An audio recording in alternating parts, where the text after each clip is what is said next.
Kurse çështja Balluk është një çështje interpretimit shqiptar të imunitetit.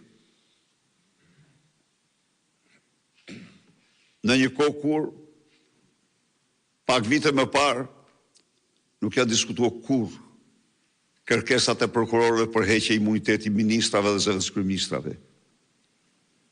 Dhe as i mund diskutohen. Undara në këtë moment se cila është forca e lobimit korruptiv të Edi Ramës, çfarë guximi merr ky lobim të deklarojë një komb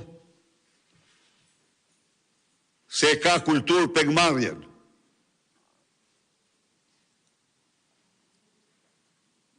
Të deklarojë se heqja e imunitetit, pa çka se në Shqipëri janë heqë gjithnjë imunitetit, përveç se me Edi Ramën, është interpretim shqiptar.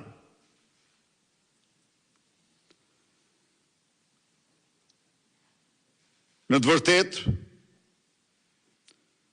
me kryengritjen tonë paqësore kemi provuar të kundërtën.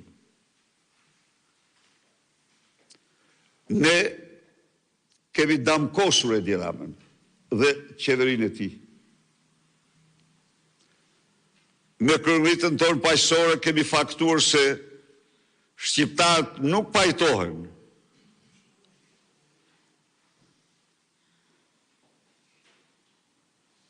me bllokimin e shtetit ligjor. Me kryengritjen tonë paqësore kemi faktuar se shqiptarët nuk janë një komb pegmarrës, nuk kanë kulturë pegmarrjen. Me kryengritjen tonë paqësore ne kemi plagosur bishën në mënyrë përfundimtare. Edi Rama vetën nuk e merr më.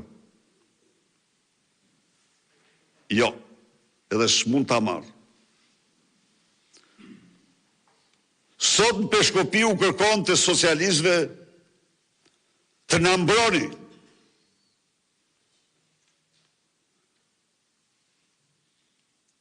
Nga sulmet. Në mënyrë që të vjedhim të qetë. Na mbroni nga sulmet, thoshte ju. E ndjen se çdo shqiptar, pavarësisht ka bindjet politike, por që është njëri që jeton me djersën dhe mundin e vet, konsideron Edi Rama një kriminal hajdut dhe qeverinë e tij një organizatë kriminale.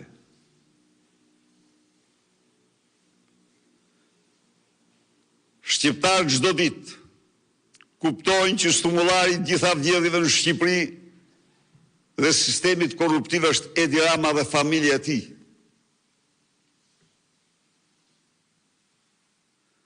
Shqiptarët çdo ditë më shumë po njihen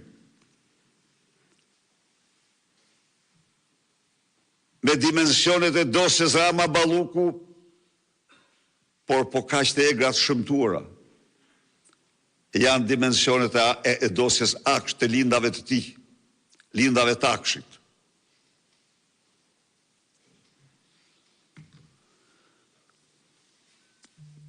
Demokratët